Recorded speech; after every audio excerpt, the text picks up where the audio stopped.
Hello and welcome to Along the Way Life's Journey. It's been a couple of weeks since I've recorded anything, and we've just gone through the 4th of July. We've had wonderful, wonderful experiences in America. Many tens of thousands of people, hundreds of thousands of people celebrating the 250th anniversary of the United States. And I think that was wonderful. At the same time, we had millions of people come from all over the world to experience, possibly for the first time, the grandeur and the beauty of the United States while attending the World Cup games. And they certainly were positive about this country. People were writing back to their newspapers and people at home telling them this country is nothing at all like it's depicted in the press in Europe or elsewhere. And that was a wonderful thing to see because people saw and experienced with their own eyes and their own opportunities to touch and speak to other people how grand this country is and how wonderful its people are. Because we are a diverse group of people from every walk of life, every race, every religion. It's just marvelous how people are absorbed in this great country that we have. And people are made to feel welcome. When they look for welcome, they receive it. But there are other people in this country. And we're seeing more and more of it come out. Other people in this country who, sadly, because of a lack of education over the last few decades, have not been raised to understand the truth about what they're even speaking about. Yeah, I'm talking about anti-Semitism, and I'm talking about the rise of communism in the United States. Can you imagine communists in the United States? We fought wars against that. Millions of people around the world went to war to make sure that our country would remain safe and secure and free. Not only our country, but many countries around the world. And every place that communism took root, it failed. The Soviet Union, Cuba, Venezuela, everywhere that it took root, it failed. People were crucified, not really crucified, but killed off in the tens of millions, their own people. Stalin killed millions and millions of his own people. Smiles killed millions of his own people. You know, you look at these things and you say to yourself, how could anyone look at history and expect to say communism is the right way for the United States? Well, they do that because they don't know. They haven't experienced it. I can tell you this, having been in Berlin in November of 1989, when that wall came down, nobody was trying to get into East Germany. They were all trying to get out of there. And they did. By the tens of thousands, they broke their way through, kissed the floor, and were happy to be back in freedom again. I saw it with my own eyes. Young people don't know these things. They're told things by people who want to lead them into a different mindset. And the press tells them one thing, the social media tells them one thing, but they're really, many of them are uneducated. You look at what's happening in this country today, and for the last 2 generations, we've produced young people who can't read. If they can't read, how do they learn the truth? They can't read, and yet they go on, they push them on into universities. They can't read an analog clock. They cannot look at a wristwatch, an analog wristwatch like this, and tell you what time it is. They have to have a digital to tell them what time it is. We have failed these people. These are our own children and grandchildren. And we failed. We spoke out about it, but we allowed it to happen. We cannot continue to have this happen. Look at the universities. They've been waving flags, Palestinian flags, anti-Semitism. That's not only anti-Semitism. That's anti-democracy, anti-Americanism. Those people are anti-democracy. There's no other way to say it. We're a republic. We are a constitutional republic. And nobody seems to know the difference between that and a democratic state. Democrats have lost their toehold on their own party. More and more radicals are involved with them. More and more people speaking out. Just this week, they finally came out with a platform, and they admitted they want to do away with the Senate. They want to completely radicalize the Supreme Court. They want to eliminate private properties. They want to eliminate the budget for war and defense. What are they talking about? They have any idea what the world is like if those things happen? No, they don't. They have no idea what it would happen. Well, talk to people who fled Cuba. Talk to the people in Miami whose people were raced away from Fidel Castro and the communism in Cuba, lost everything that they had built over the years. Ask them if communism works. Ask the people in Venezuela if communism worked. Ask the people in Thailand if communism worked. In Cambodia, China, the Soviet Union doesn't exist anymore, but this nut that's there attempting war on Ukraine is just trying to rebuild the old Soviet format, and he's failing. He's failing terribly. So what are we going to do about it? I think we have to speak up.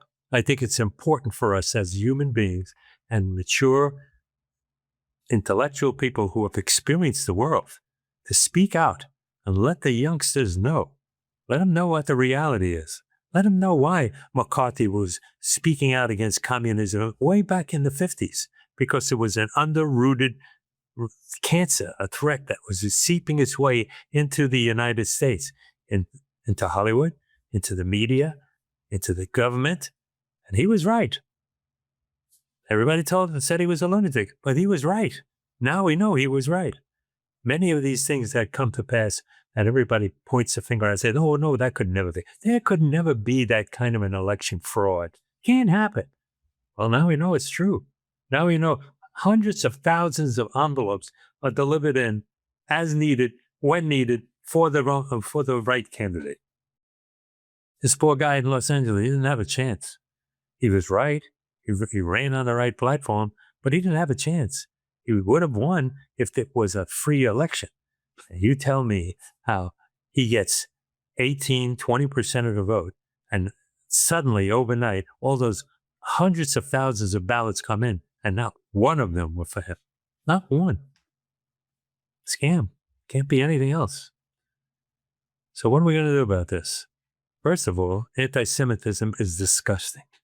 When we talk about killing people and hating people because of their faith, the next step is those who hate Christians. And they do hate us too. There's no doubt about it. This great Muslim group that, there are many, many, many very nice Muslim people, but beautiful people I know myself personally. But there are a lot of radical nut jobs in there also, whose job it is and their focus it is to eliminate Christianity and Judaism on the face of the earth. And they'll do it any way possible. If we think for one moment that Trump was not right in eliminating that nuclear capability in Iran, then we're in for a very, very sorry future. Because that kind of insanity runs deep in the communist theories. They will kill anyone. They will remove anyone. They will separate people from their children, separate people from their faith, separate people from their communities, because they know that's how they win, by dividing and conquering. That's how a very small number of them won in the Bolshevik Revolution. And we keep thinking that the Soviet revolution was a mass of people. You see pictures all the time, all these millions of people. They were poor peasant people. They were not the mainstay of the Russian Revolution. It was a handful of Bolsheviks took over the country. Same thing happened in the 1930s in Germany. Hitler, with his Nazi party, took over the government of Germany, became chancellor, and there was no chance in the future to change it. Years and years later, this supreme country, Third Reich that was supposed to live for 1,000 years, 10 years later, 15 years later, was destroyed, millions of people dead. That's not the way for the future. That's not the way for our country. So what are you going to do about it? I'm asking you, because I don't have all the answers. I have my answers. I'm going to be meeting this afternoon for lunch with my grandson, as a matter of fact. Fine young man. And I'm going to have these conversations with him to see where he stands and how much he really understands and knows. Because I think we cannot take it for granted that they have been educated to really know the truth. We have a responsibility. You have. I have. We all do. If we don't follow up to that responsibility, this country can be lost. Everybody laughs. Oh, they'll never vote in communism. Never vote in communism. Well, maybe they won't in general format across the whole country. but there will be pockets of it throughout this country. And it'll be like a cancer, insidious, that keeps rooting deeper and deeper and deeper. And some of them will get elected. And some of their radical ideas will be pushed forward more and more and more. Because this whole thing has been going on for well over 100 years in this country. Slowly, insidiously. We look and we hear the Chinese have a 200-year plan. How they will become supreme in the world. The inscrutable Oriental mindset. Well, maybe they do. I don't know. They probably do. But that's happening right here in this country also. There is a mindset of radicals and underground people in this country who corrupt the press, corrupt the education system. Some of them even corrupt the houses of faith.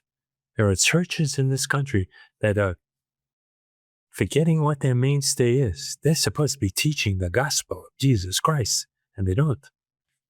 They teach acceptance. They teach, the ability to everybody get along. There's nowhere in the scripture and the Bible anywhere that condones the kinds of things that exist in this country today. I heard somebody say on TV recently, if Sodom and Gomorrah could be destroyed by God for what it's done, and he allows this to continue in our country, he owes Sodom and Gomorrah an apology, because we're corrupt here. Sexually, morally. Got to change all this stuff, folks. Got to go back to the foundations of this country. Judeo-Christian foundations of this country. Read the Constitution. It's all there. Cannot avoid it. It's all there.